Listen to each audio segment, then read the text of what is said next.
So now we're going to look at a definite integral. So we've looked at already how to approximate an area using rectangles to find the area under a curve. And then we looked at the summation using the delta x. Now what we're going to look at is, for Riemann sums, rectangles that do not have the same base length.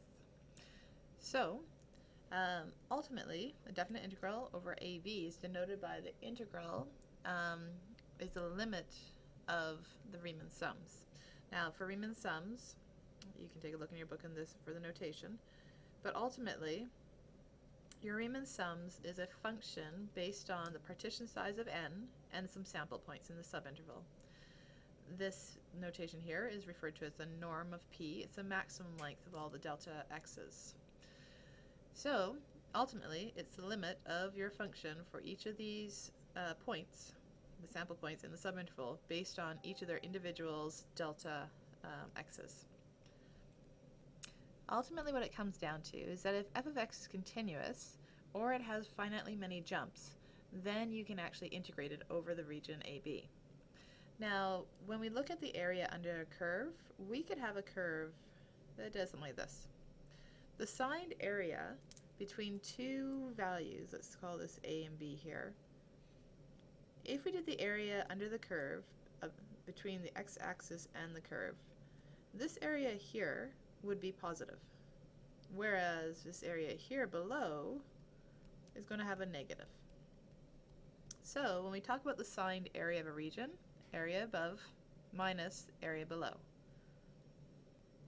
Now if we consider the idea of a constant function, here's a constant function, y equals some c constant, and I'm looking at the area below the curve between A and B. So I'm ultimately looking at this region here. It ends up being a rectangle, a perfect rectangle. So we can actually have it as c, which is my height of the rectangle, multiplied by b minus a. That will give me the area under a horizontal line. Now if I look at a different example, where I'm looking at a line versus an absolute value of a line, you'll notice that it's a little bit different. When we have an area under a curve from 0 to say 5, we'll have an area below, between the x-axis and an area below the x-axis.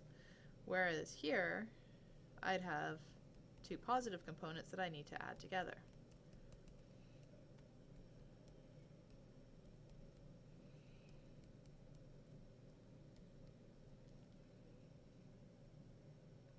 Now this can also be done right now by using just triangles, because we can find the area of a triangle quite easily.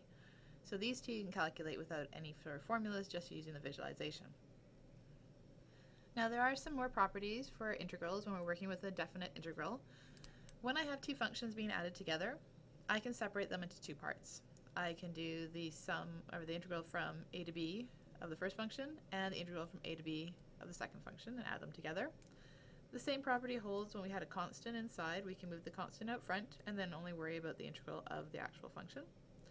One of the interesting ones is normally that your a value is less than your b value, but if you have the larger value on the bottom and the smaller one on top, you can actually reverse their indexes and put a negative sign in front.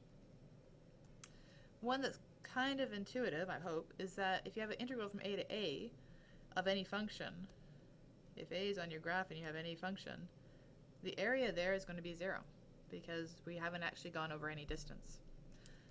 Now, two basic integrals that you're going to need in order to do this section before we get to the fundamental theorem of calculus are these two here. If you notice, it goes from 0 to a value and 0 to a value for two basic functions, x and x squared. It's very similar to what we've seen in terms of just taking the integral, but except we're not actually adding our constant c. We're plugging in b here. Now when we get to the fundamental theorem of calculus, we'll see how this actually works when we have something other than 0 that we're starting with.